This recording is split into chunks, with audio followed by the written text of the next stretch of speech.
I'm going to be really informal, especially because I had to give this formal talk tonight. And just in case somebody comes tonight, they'll fall over backwards. I haven't heard the same kind of, But I also, in part of being informal, I'd like to be a little bit disruptive as well, because underlying the message that I'm going to deliver is that much of what's happening that's of great significance now, and that's often described under the banner of aging, boomers, retirement, seniors, is really something different.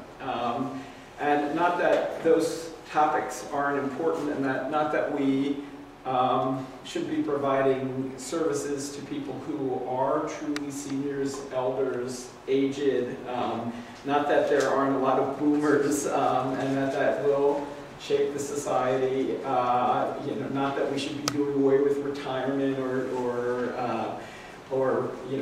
raising the retirement age. I don't want to imply any of that, but the essence of what I'm going to say is that this period that's opening up between midlife and old age is not aging. And it's not about the boomers. The boomers just happen to be the first group that's going through what's a permanent change. And as we know, increasingly, it's not about retirement either, even though people may retire for a year or two. But because these are all established categories, this new phenomenon, which I think may be the biggest demographic transformation of the 21st century, is characterized under those categories because they're already established. They're written about in the media. They're funded by groups under the aging banner, and I think that's all great because it's an important thing. But there's a notion in sociology of structural lag, and basically it's that the world changes and people change well ahead of the categories that describe reality. And I think we're in a situation now in which there's actually growing and great tension between the way things are understood and what's really happening. And for me, I tell a story to open the book, which I won't tell now, I'll tell it tonight, but it's basically about how I got inspired by Mary Catherine Bateson, who wrote this wonderful book, Composing a Further Life Lesson. She's Margaret Mead's daughter, and she has a wonderful line in there. She said, "We've stretched midlife so long it's become like a run-on sentence that needs punctuation." And at Civic Ventures, we built a whole ad campaign around it. Then semicolon now. Lois mentioned the semicolon. We thought, it wasn't a period between what's last and what's next, but it was more than a comma, because after working for 30 or 40 years, oftentimes hard, people did need a break, but the semicolon seemed just right. Then I got my colonoscopy at 50 and decided a branding campaign that has to do with the colon, probably a non-starter in this age group. So we wasted a lot of money on some fancy firm around that. But I read this Bateson quote, and it not only had a big impact on where we were thinking at Civic Ventures, it actually had a big impact on my own life, because when I hit 50, I realized that I was at a semicolon moment. There's this great Joseph Campbell line, Midlife, when you reach the top of the ladder and discover it's leaning against the wrong wall. And I did not feel like my ladder was really leaning against the wrong wall. I was really deeply committed to what I was doing. I still am, but it was getting wobbly, And I just felt that after 30 years of extreme, 60, 70 hours a week, I had 2 young children already at the time. I was going to be working another 30 years, and I felt like in order to have the stamina to have a 60-year working life, which I was going to need to do for economic reasons, I need to take a break. And so I got this great fantasy of going to Australia. I was going to go to Australia, and planned out this wonderful trip. I bought every guidebook around Australia. I bought guidebooks, to regions of Australia we never even contemplated going to, but I knew that if we went there, this is where we would stay.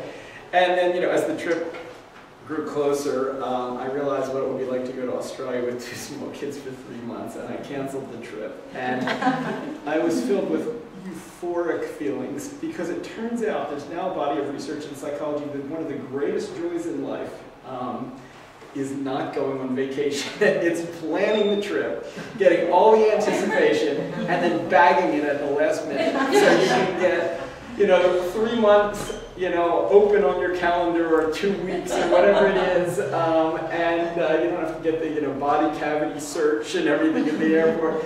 So anyway, I felt liberated. I didn't have to deal with all this, but I still wanted to go on vacation. So we take this car trip to Portland, and we can't make it all the way, so we stop midway in Southern Oregon, and I make hotel reservations. And in making the reservations, I'm trying to save money because the trip to Australia, not going, cost us a huge amount of money in these airline penalties. So I saved $7.50 by using my AARP discount. And there's a kind of an 18-year-old guy who's desk clerk at this motel, and I'm very proud of myself. I'm bragging to my wife about it, who's remembering the money we lost on the tickets and is utterly unimpressed. And then she said, "You did ask for the cribs." I had to call the guy back, and yes, Mr. Freedman, the guy with the senior discount, yeah, can I have 2 cribs? And then that kind of AARP discount and 2 cribs moment, essentially, is everything that I wanted to say today, because that notion of oxymoron, right? Contradiction in terms. I was a contradiction in terms. The senior citizen with the 2 cribs. And I feel like this flood of people, 10,000 a day or whatever the number is, that are turning 60, are the young old, the working retired, the oxymoronic years. And that would be fine if we're just talking about a few people for a few years, but we're talking really about the biggest group in society, tens of millions of people for a period that could approximate midlife in duration.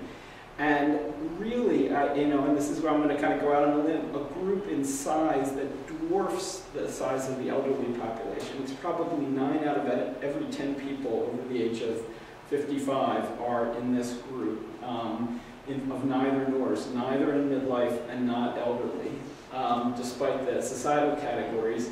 And we have a very difficult time getting our arms around this group, right? At every juncture, 60's the new 30, right? There's billions and billions and billions of dollars spent every year for people to try to hang on to their fast-fading youth. On the other hand, right, you get your AARP discount at 50, you go into your pharmacy. I went into my Berkeley naturopathic pharmacy a few weeks ago, and there's the sign, senior citizens 55 and over, make sure and ask for your discount, right?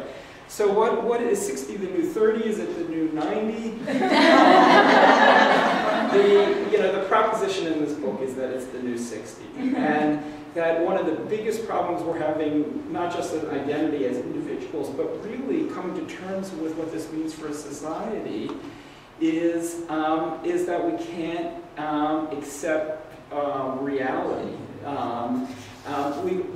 If one contradiction in terms is the oxymoronic one, the other is the longevity paradox, right? We are told to live well, to walk around the block and eat our cruciferous vegetables or whatever it is, so that we can live, long, ripe lives. On the other hand, everywhere you read about the longevity paradox, right, how, being awash in all these people over the age of 60 is the worst thing. That our dependency ratios, elder share, which is not, in this group, elder share sounds like a positive thing. When the economists talk about elder share, it's not a positive thing. The working age population is defined as 15 to 59. These arbitrary assertions that came out of the mid-20th century are still accepted, as true as the oxygen in the air. And so how is it exactly that the best thing that ever happened to us as individuals living longer lives, although even that is tremendously skewed by, by ethnic background, by education background, by economic status, but still, half the kids in the developed world born since 2000 are going to see their 100th birthday. That's really a big deal. How is it that this great individual triumph that we're continuing to work hard to advance and to extend to more and more people in the society is the worst thing that happened to us as a nation, and to other nations as well? And not only that, demography is destiny. It's already determined. The game is over. And you just see you know, article after article, cover story after cover story in the most respected journals, whether it's the New York Times or Foreign Policy or Foreign Affairs, or, you know, I could go on and on and on.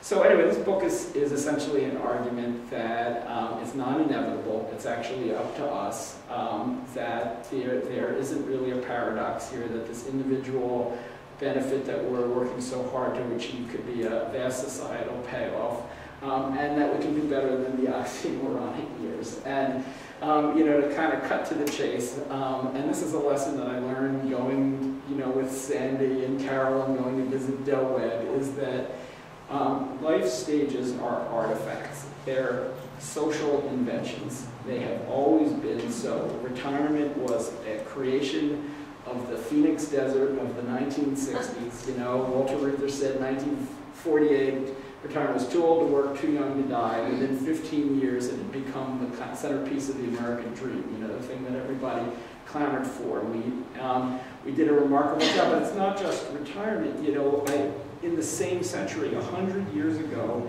we invented youth in this country. There was no youth, there was no adolescence. You know, now that every foundation has a grant-making program in youth, there were children and there were adults. And you became an adult when you were big enough to do labor that adults did. And around the turn of the century, we decided that all these young people who were awkwardly fit into the category of childhood, but who weren't quite adults, were going to ruin the country because they had the physical maturity but not the emotional maturity.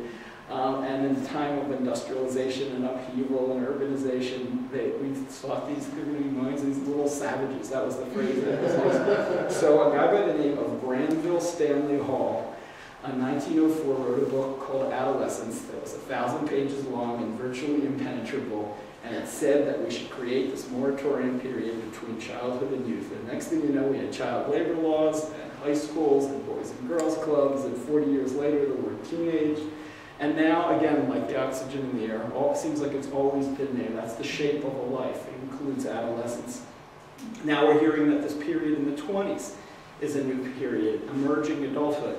That adolescence and adulthood don't meet, you know, like the old transcontinental railroad kind of coming to different ends. That 20-somethings who are marrying later, who are moving back with their parents, who are settling into careers later, it's not just a result of the economy, it's actually a developmental stage. They're not failed adults or prolonged adolescence, but they're emerging adults. So the life course is always under revision, and it should be when you're moving from 70-year lifespans to 100-year lifespans. It doesn't, you don't want to just stretch the existing ones. And so what I think has been happening under the banner of aging, under the banner of boomers, oftentimes under the banner of retirement being revised, is actually this fitful working through of something when we come out on the other end will be an entirely new category, a new stage of life between the middle years and retirement and old age.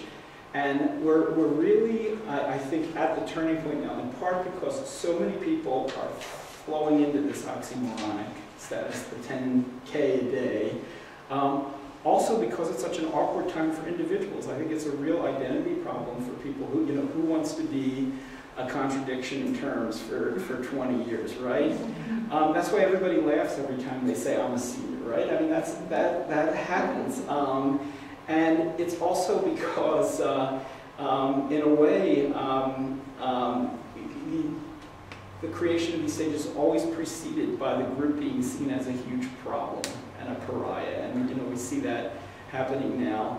And so I think that a lot of what's been happening in Maricopa is really, along with a lot of fantastic and much needed and equally important services to, let's say, one of the population that truly is elderly, is the crafting of a new stage of life. And that in the end, when the history gets written and all the dots get connected, I think that's what we'll see. The first part of that is nailing down the vision for this period, right? And I make a whole argument in the book about what's the essence of this period and what distinguishes it from other periods. And I would just say that it's, and this is the, crudest distillation, is that when you move into your 50s and your 60s, you realize that you're you're just a lot more alert to mortality than you are when you're 23, and that is the way it should be.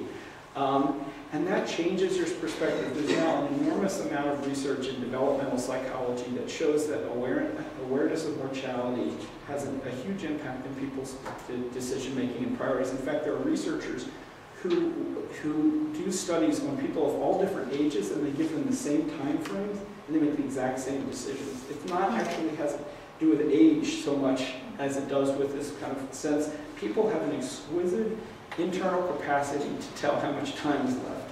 And yet at the same time, people are living so much longer. And so I think it's the first time you have all these people with a new perspective and the time to actually do something with it. You know, it used to be when you got to that point, you're leaving, you think about leaving your legacy. Now people can actually live it. And I could go on and on about that and talk about the various names for this period, but I think what we're seeing is the emergence of a 7-part life course: childhood, adolescence, emerging adulthood, midlife, this new phase, and then retirement and old age. And Shakespeare, as it turns out, said life is going to have 7 stages. He didn't divide them up quite the same way. So. Beyond vision, though, if life stages really are social construction projects, there's the construction part. It takes more than rhetoric and branding and semicolons and lingo. It takes social institutions. It takes Sun City. It takes AARP, elder hostels, senior centers, Social Security, Medicare, the Older Americans Act. We were remarkably inventive in creating retirement. Think of adolescence. As I was saying before, there was no such thing as high schools, boys and girls clubs, child labor laws, 17 magazine. We did the same thing. And I think we're really at the doorstep of this kind of wave of innovation that's necessary to make this stage real. And I think that a lot of the most important innovations, no surprise, are happening here in Maricopa. We're going to talk about the Encore Fellows program. I've seen so many others in recent years because of the investments that have been made. So I think what you all are experimenting with, even though it's going under the familiar categories, is something new, something enormously important, and something that is actually going to result in a permanent change in the shape of lives. And I think that holds the potential to turn this longevity paradox, right, which mostly is scenario planning through the rearview mirror. We know all the new numbers, but we put the old lifestyle and the old expectations together and produce this unworkable, unsustainable notion of having a quarter of the population spending a third of their lives at loose ends in this neither nor status. I think it's something potentially sustainable, right? We're used to doing a better job around paper and plastics, but when it comes to human beings, we're willing to throw them out long before their due date. Well, sustainability actually has to get extended to people. I think the second potential payoff is just in human capital, right? And the only analogy that works is the movement of tens of millions of women into new productive roles, new kinds of productive roles in the 60s and 70s, and the same refrains were heard then. It's a zero-sum game. Every woman who moves into this role is going to displace a man. We're going to be, just at the, end up in the same place that we were beforehand, only with a lot of pain and suffering along the way. Now, you look back, how could we be competitive in the world economy without half the talent pool in the society? 30, 40 years from now, if this stage gets created, right, it's going to be the same thing. We will really wonder how we ever did it beforehand, and it'll seem bizarre. I think it'll also surprise us, and again, I won't kind of go into any detail, but it's Civic actually this thing called a Purpose Prize, for social entrepreneurs, except it's in the blasphemous category. You're not allowed to apply unless you're 60, right? The idea that social innovation is the exclusive province of people under 25. Well, we won't even let you apply if you're 55. You got to get a little more seasoned. And this year we had 1,500 nominations for 10 prizes. And we regularly turn away a dozen MacArthur Genius Award winners because they don't even make it into the fellows category. So this could surprise us. It could be a wave not only of experience in the traditional terms that we think of with older people, but of innovation, entrepreneurship, creativity.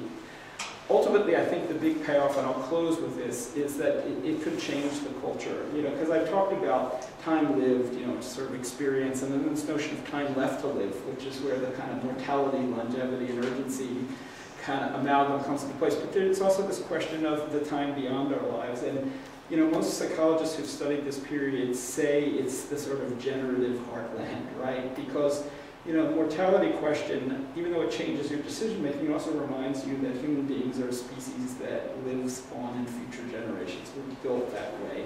And people, as you get closer to that period, it's natural and developmentally appropriate to be thinking about what you pass on, this legacy notion. And the Legacy Foundation is part of sponsoring this. So well, we lost it, right? Because if 60 is not the new 30 or the new 90, it's technically not the new 13, right? And I have been to Sun City, and I've been to Leisure World, and it's not about playing shuffleboard.